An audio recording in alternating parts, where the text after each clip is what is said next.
నమస్కారం, welcome to I dream. ధర్మ మార్గం విత్ విజిత కార్యక్రమానికి స్వాగతం.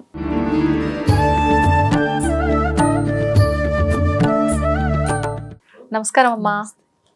అమ్మ, శ్రీచక్రం గురించి ఎన్నెన్నో సందర్భాల్లో మనం మాట్లాడుకోవడం జరిగింది. కానీ ముఖ్యంగా శ్రీచక్రంలో ఉన్న వృత్తాల గురించి, చతురస్రాల గురించి మాత్రం మనం ఎప్పుడు మాట్లాడుకోలేదు. అంటే అక్కడ ఏదైనా ఒకటి ఇవ్వబడింది అని అంటే శ్రీచక్రంలో ఉండే విధానంలో ప్రతి ఒక్కదానికి ఒక్కొక్క వివరణ ఉంది. మరి ప్రత్యేకించి ఈ వృత్తాలకి, చతురస్రాలకి సంబంధించి ఏదైనా ఆంతర్యం ఉందా? దాని గురించి వివరించండి. తప్పకుండా. ఇది ఏంటి అంటే ఇక్కడ చతురస్రం అంటే ఈ నేను అన్నది ఇక్కడ అమ్మవారికి అసలు శ్రీచక్రం అన్నది ఎలా ఏర్పడింది అని చెప్పుకున్నప్పుడు మామూలుగా అమ్మ ఓంకారం ఏదైతే శబ్దం వచ్చిందో నాదమని ముందుగా ఈ సృష్టి మొదలైనప్పుడు ఓంకార శబ్దం నుంచి హ్రీంకార స్వరూపిణి కింద లలితాదేవి రాజరాజేశ్వరి స్వరూపం కింద వచ్చింది. ఆ వచ్చినప్పుడు ఆవిడ యొక్క రేఖాగణితాన్ని చిత్రీకరించినప్పుడు ఈ శ్రీచక్రాకారము అన్నది వచ్చింది. ఇక్కడ ఏంటి అంటే ఆ తల్లి నుంచే మనందరం వచ్చాం. అది చూడండి, ఫస్ట్ బిందు ఒకటి నుంచి మొదలై అనేకం కింద మారడం మనందరం ఈ సృష్టి అంతా. అందుకే దాన్ని సృష్టి క్రమము అంటారు. రెండోది ఏంటి అంటే ఇప్పుడు నేనేం చేస్తాను, ఆ శ్రీచక్రానికి పూజ చేసి ఎవరిలో కలవాలని వెళుతున్నాను, ఆ పరమేశ్వరిలో కలవాలని వెళుతున్నాను. అంటే నేను ఈ అనేకం అన్నీ కలిసి మళ్ళీ ఎందులో కలవాలనుకుంటున్నాయి, ఆ ఒకటిలో కలవాలని ఏకం అవ్వాలనుకునేది ఏదైతే ఉందో దాన్ని సంహార క్రమం అంటారు. ఈ సంహార క్రమంలో మనం చతురస్రాన్ని తీసుకున్నప్పుడు అంటే మొదట ఆవరణ ఇటు నుంచి వెళ్ళినప్పుడు చతురస్రం వస్తుంది, అటు నుంచి వచ్చినప్పుడు బిందువు వస్తుంది. ఈ చతురస్రానికి ఉన్నది ఏంటి అని అంటే అనేకం అని చెప్పుకున్నాం. ఇక్కడికి వచ్చేసరికి చతురస్రం మనం చూస్తే నార్మల్గా హ్యూమన్ అంటే ఒక మానవుడి యొక్క మూలాధార చక్రం కూడా చతురస్రాకారంలోనే ఉంటుందంటారు. ఇక్కడ చతురస్రం అంటే అర్థం ఏమిటి అంటే లిమిటేషన్ అన్నమాట. అంటే అన్ని భూమికి సంబంధించినవే ఉంటాయి. అందుకే మూలాధార చక్రాన్ని భూతత్వం అని పిలవడానికి కూడా కారణం. భూమికి సంబంధించినవి అంటే ఏంటి అంటే నాకు ఇది కావాలి, ఇది లేకపోతే నేను లేనేమో, లేకపోతే చూడండి ఏంటంటే ఈ డ్రెస్ వేసుకోవాలి, ఇలాంటివన్నీ ఏవైతే ఉన్నాయో మొత్తం అన్ని మనకి వేళ్ళతో సహా అంటుకుపోయి ఉంటాయి చెట్టులాగా. అంటే అన్ని కావాలనిపిస్తోంది. ఈ లిమిటెడ్ అంటే అన్ని లిమిటెడే, కోరికలన్నీ లిమిటెడ్, మన లిమిట్ చేసేస్తున్నాయి కదా. ఈ లిమిట్ గా ఉన్న మనం ఎలా మారాలి అంటే వ్యాపక చైతన్యం కింద మారాలి. అందుకని చెప్పేసి ఇక్కడ ఏంటి అంటే అణిమా సిద్ధి మొదలుకుని సర్వత్రికండా వరకు ఉన్న వీళ్ళందరూ ఏంటి అంటే మనం ఈ లిమిటెడ్ గా అంటే దేహానికి ఏదైతే మనం లిమిట్ అయిపోయి ఉన్నామో మనని కాస్త ఏం చేస్తున్నారు అంటే వ్యాపక చైతన్యంగా మార్చి, అందుకే నెక్స్ట్ వెంటనే మీరు చూస్తే వృత్తాలు కనిపిస్తాయి. ఆ వృత్తాలకు ఉన్న సిగ్నిఫికెన్స్ ఏంటి అంటే మీరు చూడండి, మామూలుగా చతురస్రం అయితే 4 పాయింట్లు ఉంటేనే గీయగలుగుతాం. కానీ వృత్తం అలా కాదు, 360 డిగ్రీల యాంగిల్లో మీరు ఎంత కావాలంటే అంతే. అంటే ఈ లిమిటెడ్ నుంచి మనం ఎందులోకి వెళ్తున్నాం, అన్లిమిటెడ్లోకి వెళ్తున్నాం. ఆ అన్లిమిటెడ్లోకి వెళ్ళేటప్పుడే ఫస్ట్ 3 వృత్తాలు ఉంటాయి మీకు.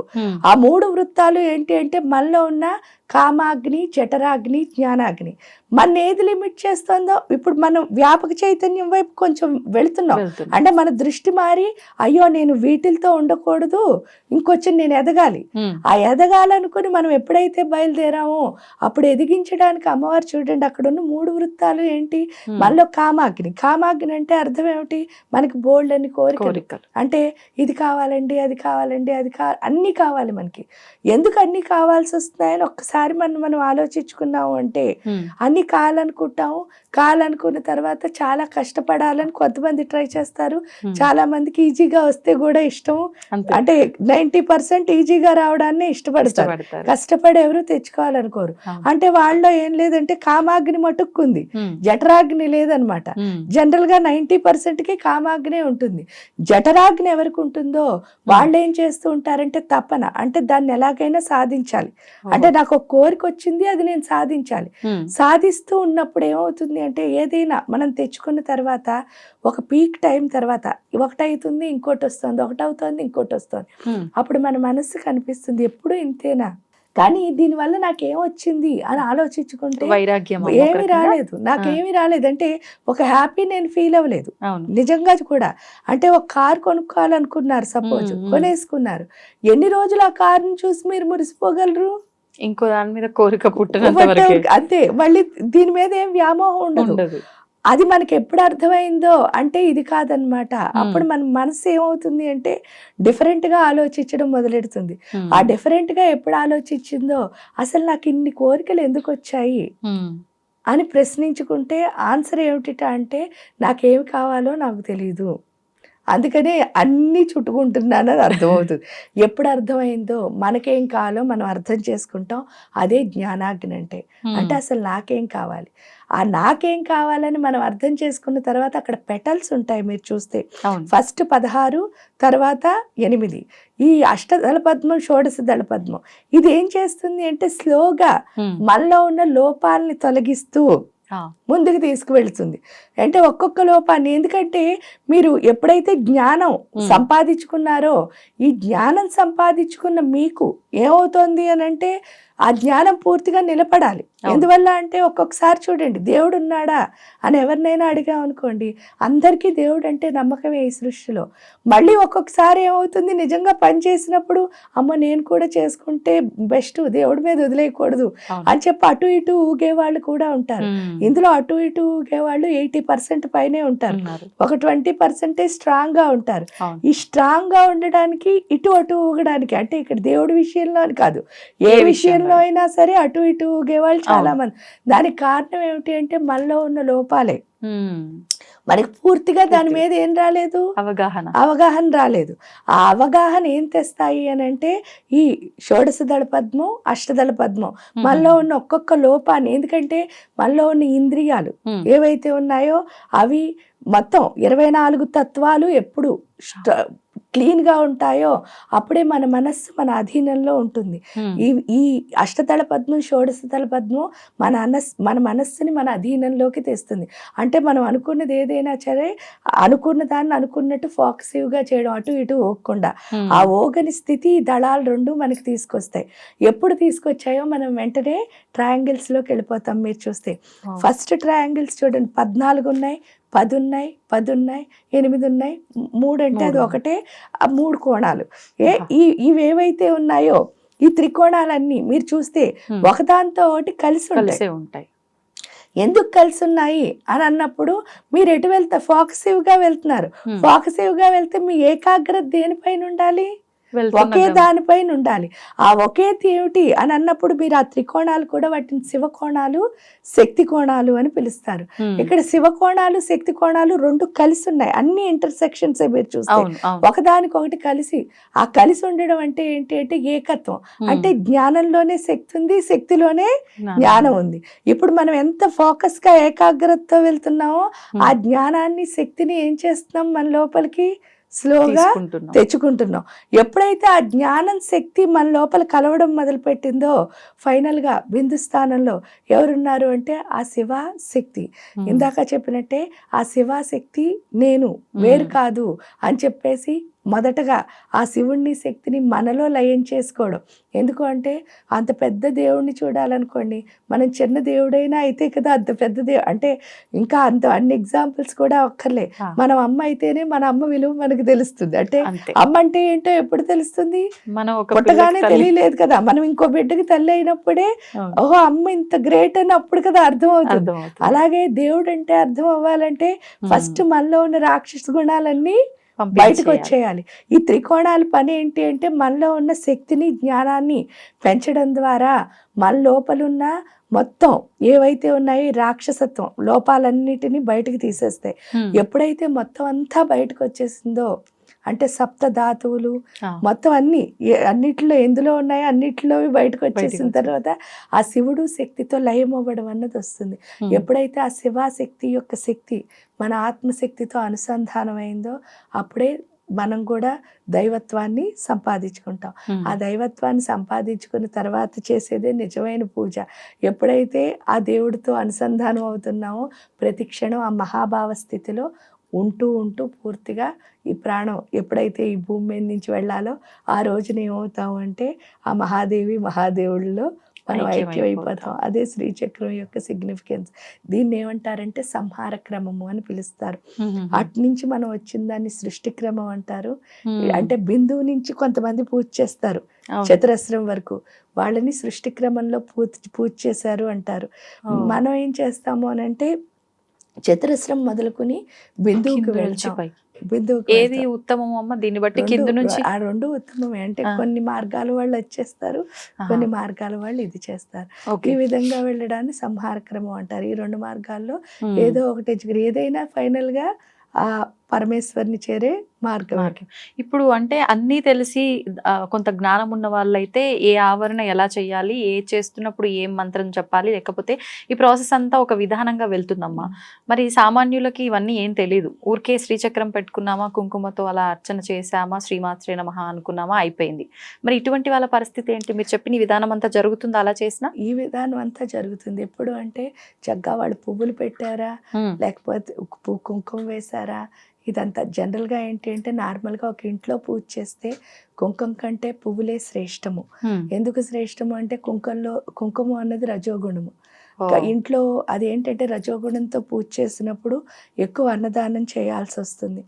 అలా ఇంట్లో జరగదు కాబట్టి చక్కగా పువ్వులు సత్వగుణ సంపన్నము, కుంకుమ పువ్వులు ఒకటే. సత్వగుణంలో పువ్వులు వాడితే రజోగుణంలో కుంకుమ వాడతాం అంతే. కాబట్టి చక్కగా పువ్వులు పెట్టుకుంటే ఖడ్గమాల కానీ లలితా సహస్రం కానీ చదువుకోవచ్చు. అన్నిటికంటే మొదటగా చేయాల్సింది ఏంటి అంటే పత్రం పుష్పం ఫలం తోయం అని చెప్పారు కదా కృష్ణుడు. మనం చేయాల్సింది ఏంటి అంటే ఈ పూజ అంతా చేయడం కంటే ఇంపార్టెంట్ ఆత్మ సమర్పణ. మనం ఎంత బాగా దేవుడికి దగ్గరగా ఉంటామో, ఎంత ఆత్మ సమర్పణ చేస్తామో, ఏ పూజ చేయకపోయినా పర్వాలేదు, ఆ తల్లిని మనం చేరుకోవచ్చు. కానీ ప్యూర్గా ఆత్మ సమర్పణ చేయాలి. మళ్ళీ అక్కడ బిజినెస్ పెట్టకూడదు. ఆ బిజినెస్ ఏంటి అంటే నేను నీకు ఇచ్చేసాను కదా, నాకు అది ఇవ్వలేదా, ఇలాంటి ప్రశ్నలు ఆన్సర్లు ఏముండవు. పూర్తిగా అమ్మ ఏమిస్తుందో దాన్ని యాక్సెప్ట్ చేసే తత్వం, అది ఎప్పుడు వచ్చిందో అది ఆత్మ సమర్పణ అవుతుంది. అది వచ్చిన వాళ్ళు తప్పకుండా ఏం చేసినా పర్వాలేదు. అయ్యో నేను ఇవన్నీ నేర్చుకోలేనండి, చేయలేనండి అని అనుకున్న వాళ్ళు మీ టైం ప్రకారం మీకు ఎంత టైం ఉందో, 5 నిమిషాలు టైం ఉందనుకోండి, ఖడ్గమాలతో పూజ చేసి పంచపూజలు చేసుకోవచ్చు. లేదండి నాకు ఒక అరగంట టైం ఉందన్నారనుకో, చక్కగా లలితా సహస్రనామాలతో పూజ చేసి పంచపూజలు చేయొచ్చు. అలా కాదండి నాకు ఒక గంటన్నర టైం ఉందంటే శ్రీ సూక్తంతో అభిషేకం చేసి శుభ్రపరిచి దానికి చక్కగా బొట్టు పెట్టి లలితా సహస్రంతో చేసి షోడశోపచార పూజ కూడా చేయొచ్చు. ఈ విధానంలో కూడా శ్రీచక్రాన్ని అర్చించవచ్చు. అంటే ఏ రకంగా మనకు ఆచరించగలము అంటే ఆ రకంగా ఆచరించుకోవచ్చు, తప్పేమీ లేదు. మా శివ పంచాక్షరి మంత్రం అంటే ఓం యాడ్ చేసి అందరూ చెప్పొద్దు, ఓం నమ శివాయ అని చెప్పి అందరూ పలకడానికి లేదు. గురూపదేశం ఉంటేనే ఈ మంత్రాన్ని అందరూ కూడా జపం చేయొచ్చు, లేకపోతే మంత్రాన్ని ఉచ్చరించవచ్చు అని చెప్తూ ఉంటారు. కానీ మరి కొంతమంది ఎలా చేసినా ఏముంది, భగవంతుడికి ఏదో ఒకటి చేయడమే కదా ముఖ్యము, అంటే పక్కన పెట్టడం కన్నా అని చెప్పి అంటూ ఉంటారు. ముందుగా పంచాక్షరి మంత్రం యొక్క విశిష్టత తెలుసుకొని అసలు ఎవరు చేయొచ్చు, ఎవరు చేయొద్దు, ఈ నియమాలు ఏంటో మాట్లాడుకుందామమ్మా. పంచాక్షరి అక్కడ 5 అక్షరాలు ఏంటంటే 5 భూతాలు. 5 భూతాలు ఏంటి? భూమి, నీరు, ఆకాశం, నిప్పు, అగ్ని, జలము. ఈ 5 ఏవైతే ఉన్నాయో 5 అక్కడ ఉన్న 5 తత్వాలే అది ఓం నమ శివాయ అన్నది. అందువల్ల ఏంటి అని అంటే అక్కడ పంచభూతాల్లో అన్ని భూతాలు కావాలి కదా. అవునమ్మా. ఓం అనే మంత్రానికి ఎందుకు ఇది వచ్చింది అంటే ఓం పెట్టచ్చా పెట్టకూడదా అని. అసలు ఓంకారం అనే శబ్దం లేకపోతే మనందరం లేవు. నిజంగా కూడా మీరు అనాహత ధ్వని అని వినుంటారు. అంటే చాలా చాలా పూర్తి యోగంలోకి వెళ్ళినప్పుడు, యోగం అంటే ఏంటి అంటే ఏ సాధనలో అయినా సరే చివరి స్థాయికి వెళ్ళినప్పుడు వాళ్ళ గుండెల్లోంచి వాళ్ళకి వినిపించే శబ్దమే అనాహత ధ్వని అంటారు. అదే ఓంకారం. అంటే నా గుండెల్లోంచి నేను వినగలిగిన శబ్దమే ఓంకారం. అంటే అది ఎక్కడుంది అసలు? గుండెలోనే ఉంది కదా. పలకచ్చా పలకద్దా అని అన్నప్పుడు అసలు మన గుండెల్లో ఉన్నది ఇప్పుడు మీరు పలికినా పలకపోయినా ఆల్రెడీ మీ గుండెల్లో ఉంది. మీకు తెలిసినా తెలియకపోయినా మీ గుండెల్లో ఉంది. ఇంకా అంటే మీకు వినిపించినా వినిపించకపోయినా మీ గుండెల్లో ఉంది. అలాంటప్పుడు మీరు పలికినా పలకకపోయినా అంటే అసలు అది పలకచ్చా అన్నదానికి ఇంకా ఏమీ లేదు. ఎందుకంటే పలకచ్చు. ఇక్కడ గురూపదేశం అని చెప్పడానికి కూడా కారణం ఏమీ లేదమ్మా. మరి ఎంత ఉంది కదండి, అంతా ఒక్కటే అని చెప్తున్నారు కదా, ఉమ్, మరి గురు ఉపదేశం అని ఎందుకు అన్నారు అని మనకు డౌట్ రావచ్చు. అవును. అంటే నేనైనా చదివేసుకోవచ్చు కదా, ఉమ్, చదివేసుకోవచ్చు, తప్పేమీ కాదు, ఏ మంత్రమైనా ఎవరైనా చదవచ్చు. కానీ ఏంటంటే డ్రైవింగ్ రాకుండా కారు తీసాం అనుకోండి, అప్పుడు ఏమవుతున్నాం, ప్రమాదాలు. ప్రమాదాలకు వస్తుంది. ఇక్కడ ఏంటంటే ఆల్రెడీ డ్రైవ్ చేసిన వాడు ఒక డ్రైవర్ ఉన్నాడు, ఉమ్, ఆ డ్రైవర్ మనకి ఎలా డ్రైవింగ్ చేయాలో నేర్పించాడు అనుకోండి, అవును. అప్పుడు ఏమిటవుతుంది, ఆ శక్తిని మనం కరెక్ట్గా ముందుకు ముందుకు తీసుకెళ్ళొచ్చు. తీసుకెళ్ళగలుగుతున్నాం. లేకపోతే ఇంబ్యాలెన్స్ ఎందువల్ల, ఇది త్రాస్ అమ్మా, ఆ త్రాసులో ఏంటంటే బోర్డులని చెడ్డ గుణాలు ఉన్నాయి. ఉమ్, ఇప్పుడు ఫస్ట్ మంచి గుణం ఏంటి, మంత్రం చేయడం మొదలు పెట్టాం, అప్పుడు ఏమవుతుంది, ఈ చెడ్డ గుణాలు త్రాసు ఇంత పైన ఉంది కదా, అవును. అందువల్ల ఫస్ట్ ఏ వాసనలు వస్తున్నాయి, చెడు వాసన. చెడు వాసనలే వస్తున్నాయి. ఆ చెడు వాసనలు వచ్చినప్పుడు తట్టుకునే శక్తిని ఎవరిస్తారో వాళ్ళనే గురువు అంటారు. ఆ, ఇక్కడ ఓంకారానికి ఇంత పెద్దగా అందరూ చెప్పడానికి కూడా కారణం ఏమీ లేదు. ఉమ్, 5 పంచదశి మంత్రాలు ఉన్నాయని చెప్తారు. ఆ 5 పంచదశి మంత్రాల్లో చివరిది 5వ పంచదశి మంత్రమే ఓంకారం.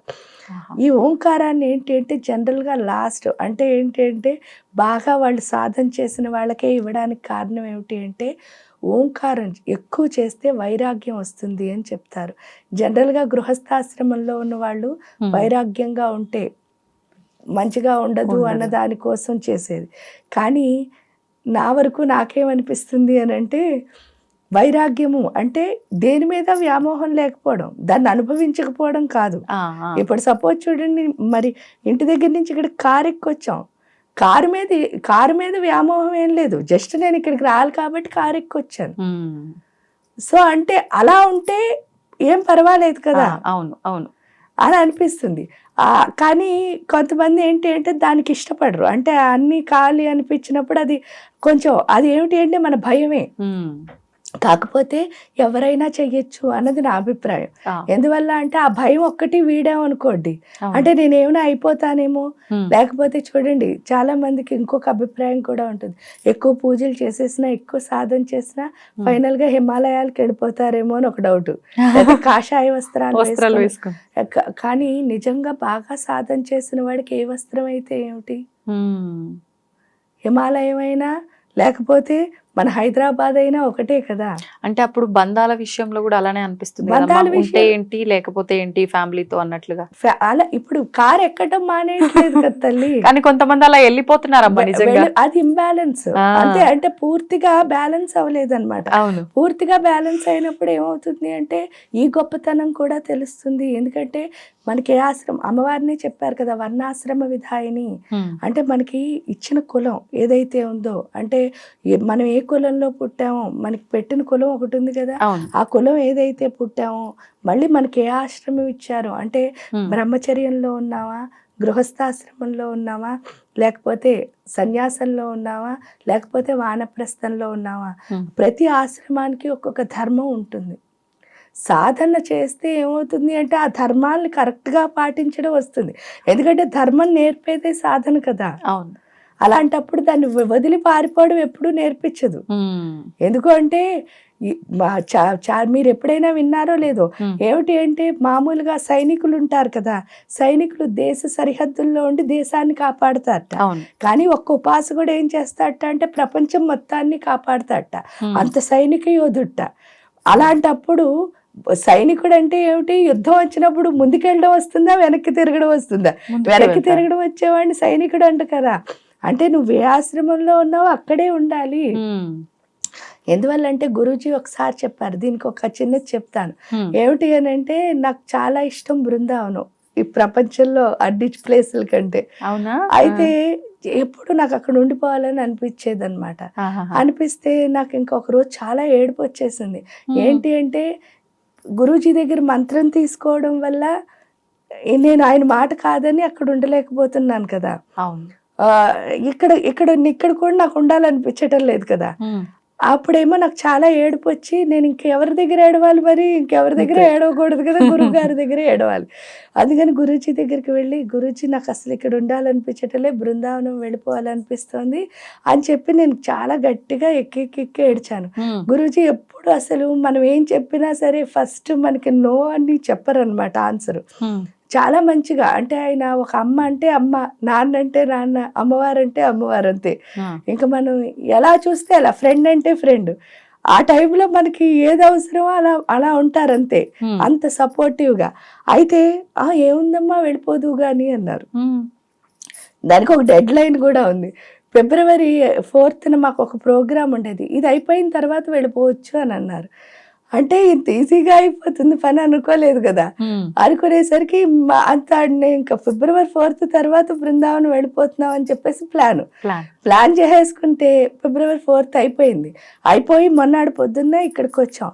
ఇక్కడికి వచ్చేసరికి ఆ పొద్దున్న ఆయన కలవడానికి వెళ్ళేసరికి నేను అడుగుదాం అనుకుంటున్నాను కదా, అడగకుండా ఆయన ఏం చేశారంటే ఒక కార్డు నా చేతిలో పెట్టారు.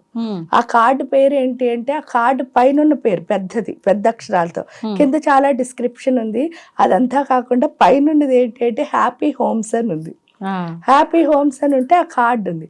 ఆ కార్డులో ఫోటో ఏంటి అంటే కృష్ణుడు, అష్టసకులు, రాధ. చాలా బాగున్నది ఆ ఫోటో. చూడగానే చాలా అందంగా ఉంది, అంతా బాగుంది అనుకుంటే అయిపోయిన తర్వాత గురూజీ చెప్పారు, బృందావనం వెళ్ళిపోతానన్నావు కదమ్మా అని అన్నారు. అవును గురూజీ అని అంటే ఇంక మన కళ్ళు పెద్దగా అవుతాయి కదా, హ్యాపీ అంటే మనం చెప్పేసినందుకు హ్యాపీగా. అంటే ఆయన ఒక్కటే చెప్పారు ఆ రోజు, ఏమిటి అని అంటే బృందావనంలో ఏముందమ్మా అన్నారు. అంటే చాలా ప్రేమ ఉంటుంది గురూజీ, ఎందుకంటే అక్కడ మట్టి తొక్కితే మెత్తగా ప్రేమగా అనిపిస్తుంది గురూజీ, అక్కడ కృష్ణుడు రాధా ప్రేమగా ఉంటారు గురూజీ, అక్కడ ఏది చూసినా ప్రేమ తప్ప ఇంకేం కనిపించదు గురూజీ. అంటే మరి అక్కడికి వెళ్ళి నువ్వేం చేస్తావమ్మా అన్నారు. అంటే ఏం చేయను గురూజీ, వాళ్ళు ప్రేమ అంటే ఇప్పుడు అక్కడికి వెళ్ళి నువ్వు చేసేది ఏమీ లేదు, అక్కడ అంతా ప్రేమే ఉంది కదా, అక్కడికి వెళ్ళి వాళ్ళ ప్రేమని పొందడం తప్ప నువ్వు చేసేది ఏమీ లేదు కదా. అదే ఇక్కడ ఉంటే ఆ ప్రేమ కావాలనుకునే వాళ్ళకి మనం ప్రేమ ఇవ్వచ్చు కదమ్మా. అంటే ఇక్కడ మన అవసరం ఉందా, అక్కడ మన అవసరం ఉందా. ఆ కార్డు ఏమిటి అంటే కింద ఉన్న డిస్క్రిప్షన్ అదే అనమాట, ప్రతి ఇంటిని ఆనందమయం చేయాలి అని చెప్పేసి. ఆ కార్డులు నువ్వు అందరికీ పంచి నీ పని ఏమిటి అంటే ప్రతి ఇంటిని ఆనందం చేయాలి అని చెప్పేసి ఆ రోజు. అంటే నిజంగా కూడా ఆ తర్వాత ఒకటే అనిపించింది, ఏమిటి అంటే నిజమే కదా, అక్కడికి వెళ్ళి మనం చేసే పని ఏమీ లేదు. అంటే ఇక్కడ ఉంటే పైగా ఆ తర్వాత ఆయన ఇంకోటి చెప్పారు, ఏమిటి అంటే ఇప్పుడు హిమాలయాలకు వెళ్ళిపోతానో బృందావనం వెళ్ళిపోతాను అంటే అక్కడ మనలో ఏ మార్పు వచ్చిందో మనకి తెలియదు.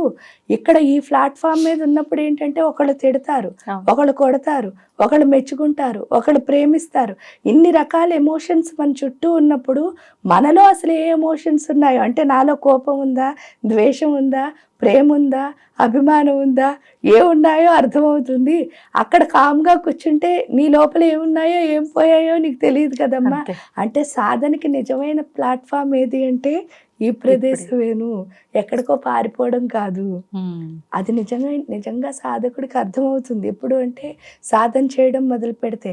కాబట్టి అలా అర్థమైన వాళ్ళు ఎవ్వరు ఎక్కడికి ఉన్న దగ్గరే ఉన్న దగ్గరే తను బెటర్ చేసుకుంటూ ముందుకు వెళ్ళడమే సాధన అంటే. మనలో ఉన్న లోపాలను తీసుకుంటూ, అదే కదా ఇక్కడ అర్థమవుతుంది. కాబట్టి ఏ ఆశ్రమం తీసుకున్నా కూడా ఫైనల్ గా ఆ ఆశ్రమంలో మనం ఉంటాం.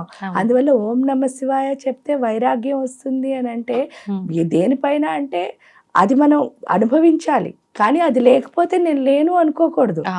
ఇప్పుడు సపోజ్ చూడండి, మీరు వర్క్ చేస్తున్నారు, టైంకి తినడానికి అవ్వలేదు సపోజ్ ఒకరోజు, నేను తినలేదు అని మీరు నాతో మాట్లాడారు అనుకో, అప్పుడు మీలోంచి వచ్చి మాటలు ఏముంటాయి అంటే ఒక రకమైన నిరుత్సాహంతో మాట్లాడే మాటలు ఉంటాయి. రెండోది మీరు అడిగే ప్రశ్నలు ప్రతి దాంట్లోనూ ఆ తిండికి సంబంధించినవే ఉంటాయి. ఎందువల్ల అంటే ధ్యాస అటే ఉంది కాబట్టి మన మనస్సు అటే వెళుతుంది. అంటే మన మనస్సుని దేనిపైన లగ్నం చేస్తున్నావు అన్నది కూడా మనకి ఇక్కడ అర్థం అవుతుంది. వైరాగ్యం అంటే ఏం లేదు, అంటే దానికి డిటాచ్ అవ్వాలి, దీనికి అటాచ్ అవ్వాలి.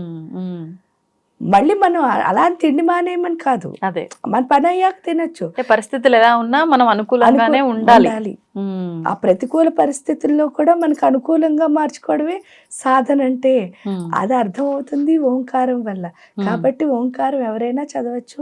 గురువు అన్నదానికి ఏమిటి అంటే మనకి వాళ్ళ శక్తి ద్వారా మనం ఎప్పుడైతే వెళ్తామో ఒక వే కరెక్ట్గా వెళ్ళడం అవుతుంది.